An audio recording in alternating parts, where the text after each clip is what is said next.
How you doing, YouTube? Matt Massa Beer Reviews. Yeah, back a little bit of Monkless. Yeah, a little Monkless Belgian Ales, Bend, Oregon. It's their brother's beer.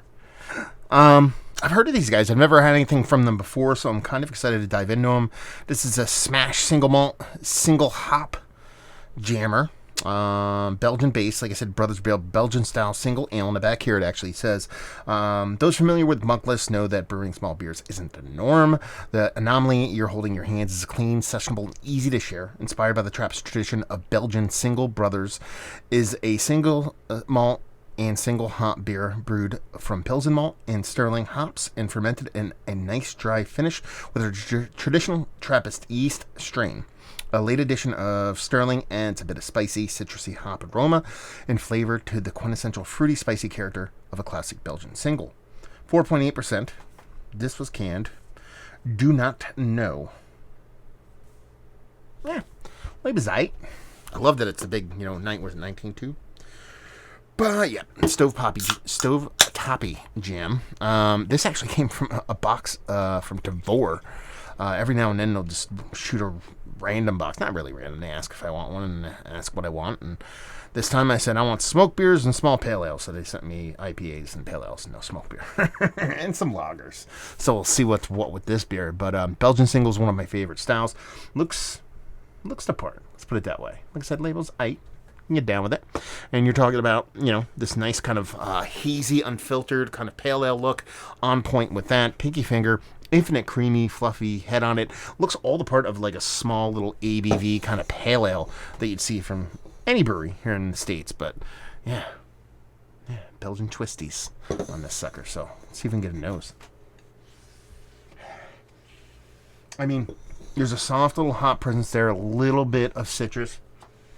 A little bit of spiciness, and maybe the ever so slightest bit of bubblegum in there. Just super slight. And that's your just Belgian yeast coming to a head, but everything in here is small and gentle. You're talking about a Belgian single. You're talking about a sub 5% beer. You're not talking about something that has a 2x4 to the face on both malt and hop side of things. But it smells pretty nice.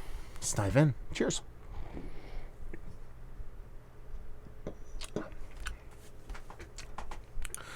Yeah, I could drink a billion of these. I mean, this is like perfect low ABV jams. And it is really bringing the best of that new school kind of soft little hazy IPA. You get that New England style hazy softness because it's not as crisp and as clean as what I typically get from a classic Belgian table beer. A lot of people do, Belgian table beer ends up being some kind of, New England style, Vermont style farmhouse ale or saison, blah, blah, blah. Really singles, like Belgian table beers, tend to be a little bit cleaner, a little bit crisper, just something low impact, but also quite flavorful. This brings that soft kind of mouthfeel, that little bit of kind of New England style flair when it comes to how this beer kind of comes off.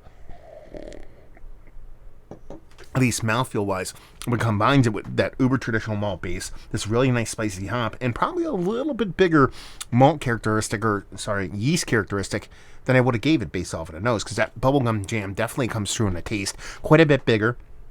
Not overpowering the beer by any stretch of the imagination, but is infinitely welcome. And it just comes off as this really nice, soft, drinkable, chuggable pale ale that is through and through kind of Belgian born and bred because of the way the yeast kind of comes off in this beer. It's not going to be mistaken for just a base kind of Conan, London, Feck kind of yeast, something along those lines. It's Belgian through and through. It just has a little bit of cherry picking from the American New England style IPA and that nice kind of soft, like almost like English style hoppiness, kind of going on, but nothing too crazy. It puts it together in a really nice, really drinkable, really tasty package. This beer does not suck, let's put it this way. I went into this wanting this to be good.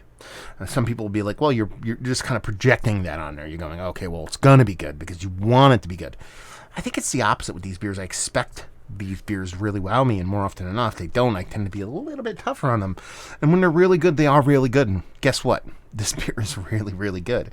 It just comes off as exactly what I wanted it to be in a very perfect way. I can't wait to drink this whole goddamn thing. I'm going to do a couple of reviews. I'm going to get back to this, but man, absolutely delicious stuff. Thank you very much, Devore, for sending this off. And Monkless, if I ever get out the bend, it's on, baby. It is on. is one of the better table beers. Belgian style table beers I've had is like, actually, yes, and it's probably like easy Mount Rushmore status for the reason I kind of mentioned earlier, which is a lot of Belgian table beers that I've had, especially from American brewers, tend to get a little bit kind of loosey-goosey with Belgian table. They end up being a little bit tart, a little acidic, a little sour, stuff like that. It tends to be a little bit more, okay, let's do a low ABV farmhouse, Vermont-style farmhouse ale, and just call it a table beer. You know, now granted, a lot of those breweries are just saying, it's a table beer, not a Belgian table beer, and then they go with Belgian influence in it. So it's not like they're calling it a Belgian table beer. This is probably one of the closer iterations of the American version of that, with those little bit of cool American twists on it. So I like that kind of mash. It probably is as tasty, if not up there, with some of my favorite singles. You know what makes out there? I'm trying to think who else is on there. What's that brewery? Hardywood makes a really good one, too. I don't know why I wanted to mention them. Anyway, value availability on this. I actually had no idea. But then I got a message on the Instagrams, and I was kind of said these things pretty much go for like $3 a can, give or take, which is pretty damn cool. I can get down with that. Hell yeah. You're telling me I get a 4-pack of stovepipes for, $12 to $15 all day, and leave you with, if you like what we like this beer. If you like low ABV, soft pale crushers, but you want that little bit of a Belgian twist on it, you will dig this. So there you go. Review in the books. Hopefully you guys enjoyed it. Let me know if you've had anything from these guys, more specifically this beer.